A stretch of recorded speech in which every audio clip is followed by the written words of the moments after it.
So this is Bonaire Academy of Excellence.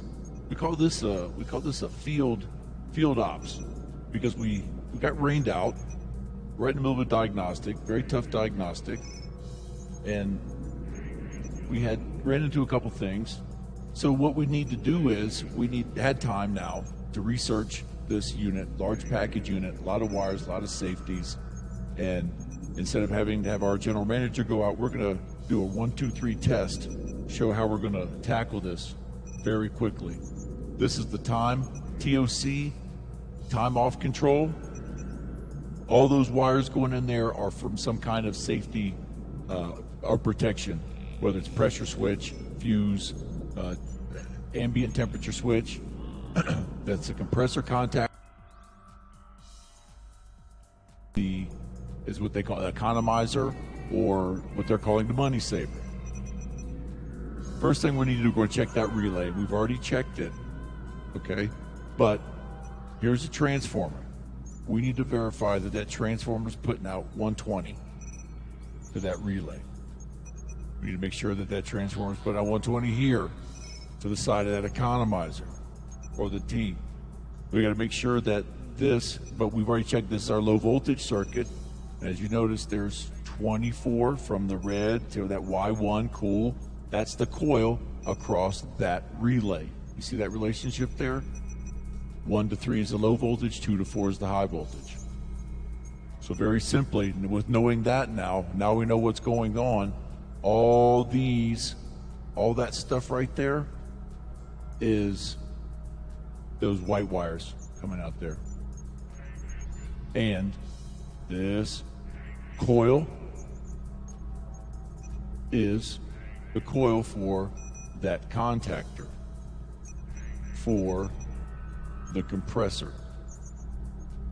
Right on? So now we know where our voltage is. 408, we don't got to worry about it. But here's verify this. We can also verify that relay is getting 24 and passing. We can also test continuity from the relay to the contactor. Remember, it's just a single line, and that's the control voltage. That's going to go right through. If it passes through there with all the safeties, it's going to go to the compressor contactor. So in order to keep this short, test this relay, make sure we're getting a 24 across from which we already did. We've already verified, we've seen that, so we know that's there. We just need to make sure that that's closing, because we were seeing 120 and that's where we stopped. Checked 120 to ground. You should have 120 to ground when it closes. You should also have continuity between 4 on that relay and that contactor. You should have 240 between what's going into that economizer and that side of the relay. So there's all that. Now we can isolate where our problem is. Is it in those control circuits not passing 120, or is this maybe a bad? So now we can see where we can start to jump. That relay's getting 120, we're sure. Somewhere in there is getting 120. And because we have time delays and waiting on 24, we don't have any backfeed, okay? Oh yeah, we do. No, we won't. See, there's our control. So do that. Continuity, high voltage. None of these are open. And then this is a really good example of how they're showing the voltage over here and how this is a ladder, how it relates to over here. Really good example. Coil here for that relay. Coil here for this contactor. And also that economizer, that guy right there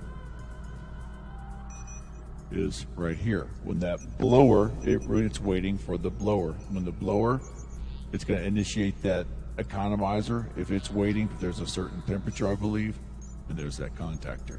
But our issue is right here or here. We got to find out what's going in there. Okay.